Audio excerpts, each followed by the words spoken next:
Good morning, welcome back to our channel. ನಾನು ನಿಮ್ಮ ಪ್ರೀತಿಯ ಪವಿತ್ರ. ಎಲ್ಲರೂ ಹೇಗಿದ್ದೀರಾ? ಚೆನ್ನಾಗಿದ್ರಲ್ವಾ? ನಾನು ಕೂಡ ಸೂಪರ್ ಆಗಿದ್ದೀನಿ. ಐ ಹೋಪ್ ನೀವು ಕೂಡ ಚೆನ್ನಾಗಿದ್ದೀರಾ ಅನ್ಕೊಳ್ತಾ ಇವತ್ತಿನ ವ್ಲಾಗನ್ನು ಸ್ಟಾರ್ಟ್ ಮಾಡಿದ್ದೀನಿ. ಸೊ ಇವಾಗ ಮಾರ್ನಿಂಗ್ ಬಂದುಬಿಟ್ಟು ಆಲ್ರೆಡಿ 7 o'clock ಆಯಿತು. ಸೊ ಎದ್ಬಿಟ್ಟು ನಾನು ಎಲ್ಲ ಕ್ಲೀನಿಂಗ್ ಕೆಲಸ ಮುಗಿಸ್ಕೊಂಡು ಟಿಫನ್ಗೆ ರೆಡಿ ಮಾಡ್ತಾ ಇದ್ದೀನಿ. ಹಾಗೆ ಮಕ್ಕಳು ಬಂದುಬಿಟ್ಟು ಹೋಮ್ವರ್ಕ್ ಮಾಡ್ತಾ ಇದ್ದಾರೆ. ಹಾಗೆ ಇವತ್ತು ಬೆಳಗಿನ ಬ್ರೇಕ್ಫಾಸ್ಟ್ ಬಂದುಬಿಟ್ಟು ನಾನು ಹೀರೆಕಾಯಿ ಪಲ್ಯ ಮಾಡಿಬಿಟ್ಟು ರೊಟ್ಟಿ ಮಾಡೋಣ ಅಂತ ಹೇಳ್ಬಿಟ್ಟು ಅದಕ್ಕೆ ಎಲ್ಲ ತಯಾರಿ ಮಾಡಿ ಇಟ್ಕೊಂಡಿದ್ದೀನಿ. ಬೆಳ್ಳುಳ್ಳಿ ಒಂದು ಆ್ಯಡ್ ಮಾಡಬೇಕು. ಬೆಳ್ಳುಳ್ಳಿ, ಶುಂಠಿ, ಹಸಿಮೆಣ್ಸಿನ್ಕಾಯಿ ಎಲ್ಲ ರುಬ್ಕೊಂಡು ಬಿಡ್ತೀನಿ. ರುಬ್ಕೊಂಡು ಹಾಕೋದ್ರಿಂದ ಒಂದು ಒಳ್ಳೆ ಟೇಸ್ಟ್ ಸಿಗುತ್ತೆ. ಮಕ್ಕಳು ಹೋಮ್ವರ್ಕ್ ಮಾಡ್ತಿದ್ದಾರೆ. ಹೋಮ್ವರ್ಕ್ ಅಂದರೆ ನನ್ನ ಮಗಳು ಹೋಮ್ವರ್ಕ್ ಮಾಡ್ತಿದ್ದಾಳೆ, ನನ್ನ ಮಗ ರಫ್ ವರ್ಕ್ ಮಾಡ್ತಿದ್ದಾನೆ. ಸ್ಕೂಲಲ್ಲಿ ಮಾಡಿಸಿರ್ತಾರಲ್ವ, ಸೊ ಅದನ್ನು ನೋಡಿಕೊಂಡು ಒಂದು ಸಾರಿ ರಫ್ ವರ್ಕ್ ಏನೋ ಮಾಡ್ತಾ ಇದ್ದಾನೆ. ಸೊ ನಾನಿವಾಗ ಪಲ್ಯ ಮಾಡ್ಕೋಬೇಕು. ಹೀರೆಕಾಯಿ ಪಲ್ಯ ಮಾಡ್ತಾ ಇದ್ದೀನಿ. ಸೊ ಚಿಕ್ಕದಾಗಿರೋದನ್ನು ಈ ಥರ ರೌಂಡ್ ಶೇಪಲ್ಲಿ ಕಟ್ ಮಾಡಿ ಇಟ್ಕೊಂಡಿದ್ದೀನಿ. ಅದರಲ್ಲೇ ಸ್ವಲ್ಪ ದೊಡ್ಡದಿರೋದನ್ನು ಈ ಥರ ಪೀಸಸ್ ಮಾಡಿ ಇಟ್ಕೊಂಡಿದ್ದೀನಿ. ಹೀರೆಕಾಯಿ ಪಲ್ಯ ಒಳ್ಳೆ ಸಕ್ಕತ್ತಾಗಿರುತ್ತೆ. ಸೊ ತುಂಬಾ ಸಿಂಪಲ್ಲಾಗಿ ಮಾಡ್ತೀನಿ, ತುಂಬಾ ಟೇಸ್ಟಿಯಾಗೂ ಕೂಡ ಇರುತ್ತೆ.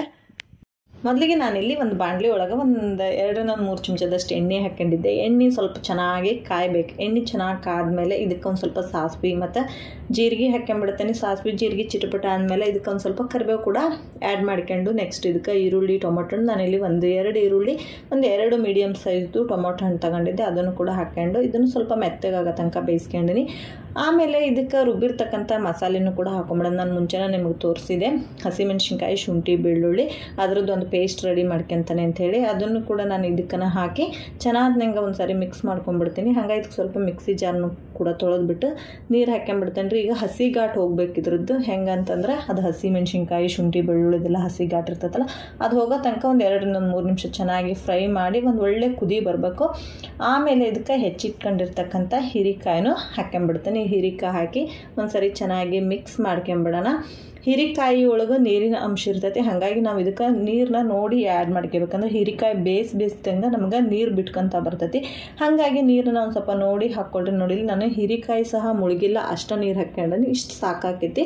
ಈಗ ಇದಕ್ಕೆ ನೆಕ್ಸ್ಟು ಒಂದು ಅರ್ಧ ಚಮಚ ಅರಿಶಿನ ಪುಡಿ, 1 ಚಮಚ ಗರಂ ಮಸಾಲ, ಹಂಗೆ ರುಚಿಗೆ ತಕ್ಕಷ್ಟು ಉಪ್ಪನ್ನು ಕೂಡ ಆ್ಯಡ್ ಮಾಡ್ಕೊಂಬಿಡ್ತೀನಿ. ನೆಕ್ಸ್ಟ್ ಇದಕ್ಕೆ 2 ಚಮಚದಷ್ಟು ಶೇಂಗಾ ಪೌಡ್ರ್ ಹಾಕ್ತೀನಿ. ಶೇಂಗಾ ಪೌಡ್ರು ಮತ್ತು ಗರಂ ಮಸಾಲ ಹಾಕಿ ತುಂಬಾ ಟೇಸ್ಟಿ ಬರ್ತದೆ ಪಲ್ಯ. ನಾನು ಜಾಸ್ತಿ ಪಲ್ಯದ ಐಟಮ್ಗಳಿಗೆ ನಾನು ಶೇಂಗಾ ಪೌಡ್ರನ್ನ ಯೂಸ್ ಮಾಡ್ತೀನಿ. ಅದಕ್ಕಂತಲೇ ಹೇಳಿ ನಾನು ಶೇಂಗಾ ಪೌಡ್ರ್ ರೆಡಿ ಮಾಡಿ ಇಟ್ಕೊತೀನಿ. ಮಿಕ್ಸ್ ಮಾಡಿ ಲಿಡ್ ಕ್ಲೋಸ್ ಮಾಡಿ ಬೇಯಿಸಿದ್ರೆ ಹೀರೆಕಾಯಿ ಪಲ್ಯ ರೆಡಿ ಆಯಿತು.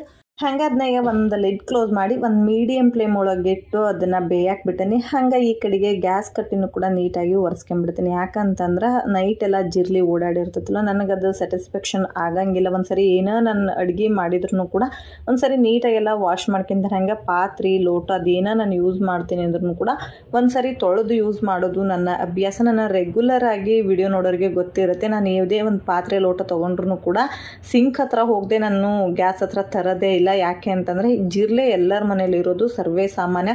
ನಮ್ಮ ಮನೇಲಿ ಜಿರ್ಲಿ ಇಲ್ಲೇ ಇಲ್ಲ ಅನ್ನೋರು ಯಾರೂ ಇಲ್ಲ.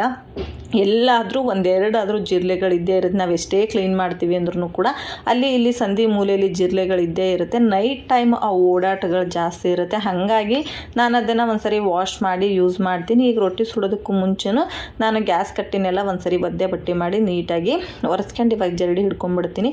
ಹಿಟ್ಟನ್ನ ನಾನು ಯಾವಾಗಲೂ ಜರಡಿ ಹಿಡ್ದೆ ಇಟ್ಟಿರ್ತೀನಿ. ರೊಟ್ಟಿ ಸುಟ್ಟಿರ್ತೀವಿ, ಸಮ್ ಟೈಮ್ ಆ ರೊಟ್ಟಿ ಕೆಳಗಡೆ ಕಲ್ಲಲ್ಲಿರೋ ಹಿಟ್ಟನ್ನು ಹಾಗೆ ತುಂಬಿ ಇಟ್ಟಿರ್ತೀವಿ, ಎಮರ್ಜೆನ್ಸಿ ಏನಾದರೂ ಟೈಮಲ್ಲಿ ಅಂತ ಹೇಳ್ಬಿಟ್ಟು. ಅದು ಗಂಟು ಬರಬಾರ್ದು ಅನ್ನೊಂದು ಕಾರಣಕ್ಕೆ ಒಂದು ಸಾರಿ ಜರಡಿ ಹಿಡಿದು ಅದನ್ನು ಜಿಗುಟ್ ಕೂಡ ನಾನು ರೆಡಿ ಮಾಡ್ಕೊಂಡ್ಬಿಡ್ತೀನಿ. ಹಾಗೆ ಸ್ನೇಹಿತರೆ, ಒಂದು ಖಡಕ್ ರೊಟ್ಟಿ ಉಳಿದಿತ್ತು. ಸೊ ಮೊನ್ನೆ ಮಾಡಿದ್ದು ಇದನ್ನು ಕೂಡ ನಾನು ಹಾಗೆ ಇಟ್ಕೊಂಡಿದ್ದೀನಿ. ಯಾಕೆಂದರೆ ಖಡಕ್ ರೊಟ್ಟಿ ಜೊತೆ ಬೆಳ್ಳುಳ್ಳಿ, ಖಾರ ಪುಡಿ ಹಚ್ಕೊಂಡು ತಿಂದರೆ ಒಳ್ಳೆ ಟೇಸ್ಟ್ ಇರುತ್ತೆ.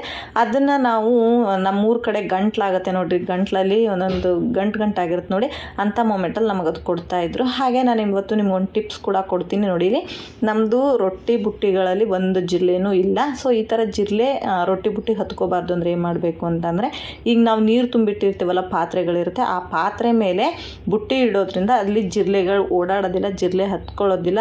ಬುಟ್ಟಿ ಎಲ್ಲರ ಮನೆಯಲ್ಲೂ ಸರ್ವೇ ಸಾಮಾನ್ಯ, ರೊಟ್ಟಿ ಸುಡೋರ ಮನೇಲಂತೂ ಇದ್ದೇ ಇರುತ್ತೆ. ಹಾಗೆ ನಾನು ಅಲ್ಲೊಂದು ಚಿಕ್ಕ ವಿಡಿಯೋ ಮಾಡಿಕೊಂಡು ರೊಟ್ಟಿ ಸ್ಟಾರ್ಟ್ ಮಾಡಿದೆ.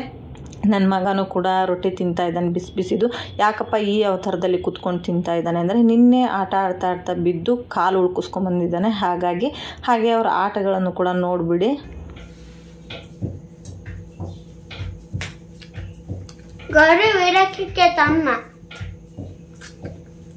ಅವ್ರಿಗೆ ಗೊತ್ತಿರಲಿಲ್ಲ ನಾನು ವಿಡಿಯೋ ಮಾಡ್ತಿರೋದು. ಒಂದು ಸಾರಿ ಬಂದು ನೋಡ್ದೆ ನನ್ನ ಮಗ. ನೋಡಿ ಇಷ್ಟೋ ತನಕ ಅಲ್ಲೊಂದು ಜೋವಾಲೆ ಕಟ್ಟಿ ಪಾಪನ ಮಂಗಿಸಿ ತೂಗಿದ್ರು.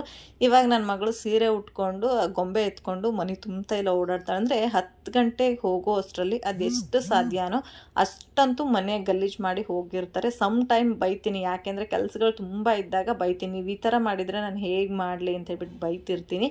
ಏನೂ ಮಾಡೋಕ್ಕಾಗಲ್ಲ, ಚಿಕ್ಕ ಮಕ್ಕಳಲ್ವ. ಚಿಕ್ಕ ಮಕ್ಕಳಿದ್ದ ಮನೆ ಯಾವಾಗಲೂ ಹಾಗೇ ಇರುತ್ತೆ. ಸಮ್ ಟೈಮ್ ಒಂದು ಸ್ವಲ್ಪ ಕೋಪನೂ ಕೂಡ ಬಂದಿರುತ್ತೆ. ಇವಾಗ ನೆಕ್ಸ್ಟು ಮಕ್ಕಳನ್ನೆಲ್ಲ ಸ್ಕೂಲಿಗೆ ಕಳಿಸಿ ಬಂದೆ ನಾನು. ಬಂದ ಮೇಲೆ ಮಧ್ಯಾಹ್ನದ ಅಡುಗೆ ಅಂತೂ ರೆಡಿ ಮಾಡಬೇಕಲ್ವ. ಸೊ ಇವತ್ತು ಮುಳುಗಾಯಿ ಮತ್ತು ಆಲೂಗಡ್ಡೆ ಹಾಕಿ ಸಾಂಬಾರು ಮಾಡಿದ್ದೀನಿ. ಒಳ್ಳೆ ಟೇಸ್ಟ್ ಅಂತೂ ಸಖತ್ತಾಗಿ ಬಂದಿತ್ತು. ಸೊ ಈ ಒಂದು ವಿಡಿಯೋದ ಪೂರ್ತಿ ಒಂದು ವಿಡಿಯೋನ ನಾನು ಅಪ್ಪಾಜಿ ಅಡುಗೆ ಮನೆ ಯೂಟ್ಯೂಬ್ ಚಾನಲಲ್ಲಿ ಶೇರ್ ಮಾಡಿದ್ದೀನಿ. ಲಿಂಕ್ ಹಾಕ್ತೀನಿ, ಒಂದು ಸಾರಿ ನೋಡ್ಕೊಂಬಿಡಿ. Happy birthday to you. Happy birthday to you.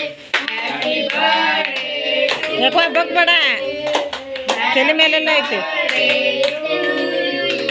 ತಲೆ ಮ್ಯಾಗ ಐತೆ ಅನ್ನೋ ಕೊಲ್ಲವೆ. Happy birthday to you. Happy birthday.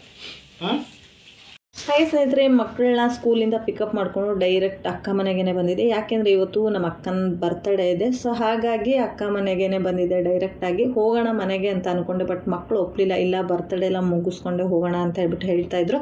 ಹಾಗಾಗಿ ನಾವು ಕೂಡ ಇರಲಿ ಪರವಾಗಿಲ್ಲ ಅಂತ ಅಂದ್ಕೊಂಡು ಬರ್ತ್ಡೇ ಮುಗಿಸ್ಕೊಂಡು ಹಾಗೆ ಊಟ ಮಾಡಿಕೊಂಡೆ ಹೋಗಿದ್ದು. ನಾನು ಮಧ್ಯಾಹ್ನದ ಊಟಕ್ಕೆ ಮತ್ತು ನೈಟ್ ಊಟಕ್ಕೆ ಅಂತ ಹೇಳಿಬಿಟ್ಟೆ ನಾನು ಮುಳುಗಾಯಿ ಆಲೂಗಡ್ಡೆ ಎಲ್ಲ ಹಾಕ್ಬಿಟ್ಟು ಸ್ವಲ್ಪ ಜಾಸ್ತಿ ಸಾಂಬಾರು ಅನ್ನೋ ಥರನೇ ಮಾಡಿದೆ. ಬಟ್ ಅಕ್ಕ ತುಂಬಾ ರಿಕ್ವೆಸ್ಟ್ ಮಾಡ್ಕೊಂಡು ಇಲ್ಲ ಊಟ ಮುಗಿಸ್ಕೊಂಡೇ ಹೋಗಿ ಅಂತ ಹೇಳ್ಬಿಟ್ಟು ನಮ್ಮ ಮನೆಯವರು ಕೂಡ ಬಂದಿರಲಿಲ್ಲ ಅಂತೇಳ್ಬಿಟ್ಟು ಹೊರಟಿದ್ದೆ.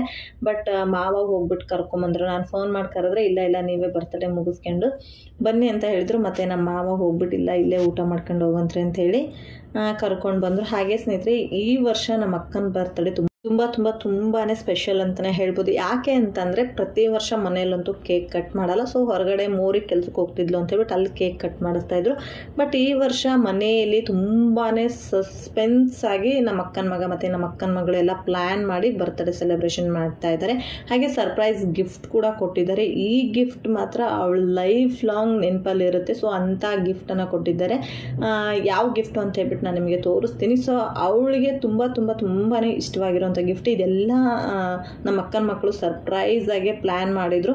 ಸೊ ಅವಳಿಗೆ ಯಾವ ವಿಷಯನೂ ಗುಟ್ಟನ್ನು ಬಿಟ್ಕೊಡದೆ ತುಂಬಾ ಸಸ್ಪೆನ್ಸ್ ಆಗಿ ಮಾಡಿದ್ಲು ನೋಡಿ. ಸೊ ಇದು ಅವಳ ಒಂದು ಫೇವ್ರೆಟ್ ಹೀರೋ. ಸೊ ಅವಳಿಗೆ ಎಷ್ಟು ಇಷ್ಟ ದರ್ಶನ್ ಸರ್ ಅಂತಂದರೆ ತುಂಬಾ ಇಷ್ಟ. ಸೊ ಆ ಒಂದು ಗಿಫ್ಟನ್ನು ಈ ವರ್ಷ ಕೊಡಬೇಕು ಅನ್ನೋದು ಅವರ ಪ್ಲ್ಯಾನ್ ಆಗಿತ್ತು. ಸೊ ದರ್ಶನ್ ಸರ್ ಕೂಡ ಜೈಲಲ್ಲಿದ್ದಾರೆ. ಸೊ ಆದಷ್ಟು ಬೇಗ ಅವ್ರು ಹೊರಗಡೆ ಬರಬೇಕು. ಅವ್ರು ಜೈಲಿಗೆ ಹೋದ ಕ್ಷಣದಿಂದ ಅವಳು ಎಷ್ಟು ಟಿ ವಿ ನೋಡ್ತಿದ್ದಾಳೆ ಅಂತಂದರೆ ಒಂದು ಕ್ಷಣ ಮಿಸ್ ಮಾಡಲ್ಲ. ಯಾವಾಗ ನಮ್ಮಣ್ಣ ಹೊರಗೆ ಬರ್ತಾರೋ, ಏನು ವಿಷಯ ಬರುತ್ತೋ ಅಂತೇಳಿ ಕಾತುರದಿಂದ ಕಾಯ್ತಿರ್ತಾಳೆ. ಎಷ್ಟು ಅವಳಿಗೆ ಸಂತೋಷ ಆಯಿತು, ತುಂಬಾ ಖುಷಿ ಆಯಿತು. ಹಾಗೆ ಸ್ನೇಹಿತರೆ, ಇದ್ರ ಜೊತೆ ಇವತ್ತಿನ ವ್ಲಾಗ್ ಕೂಡ ಎಂಡ್ ಮಾಡ್ತಾ ಇದ್ದೀನಿ. ಈ ವ್ಲಾಗ್ ಯಾರಿಗೆಲ್ಲ ಇಷ್ಟ ಆಯಿತು, ಒಂದು ಸ್ವಲ್ಪನಾರು ಇಷ್ಟ ಆಗಿದ್ರೆ ದಯವಿಟ್ಟು ಒಂದು ಲೈಕ್ ಮಾಡೋದನ್ನು ಮರಿಬೇಡಿ. ಹಾಗೆ ಯಾರೆಲ್ಲ ನನ್ನ ಚಾನಲ್ನ ಇನ್ನೂ ಸಬ್ಸ್ಕ್ರೈಬ್ ಮಾಡದೆ ವಾಚ್ ಮಾಡ್ತಾಯಿದ್ದೀರಾ, ಪ್ಲೀಸ್ ಸಬ್ಸ್ಕ್ರೈಬ್ ಮಾಡಿಕೊಂಡು ವಾಚ್ ಮಾಡಿ. ಸಿಗೋಣ ನೆಕ್ಸ್ಟ್ ವ್ಲಾಗಲ್ಲಿ. ಈ ವ್ಲಾಗನ್ನು ವಾಚ್ ಮಾಡಿದ್ದಕ್ಕೆ ಎಲ್ಲರಿಗೂ ಧನ್ಯವಾದಗಳು. Thank you for watching. Love you all. Bye.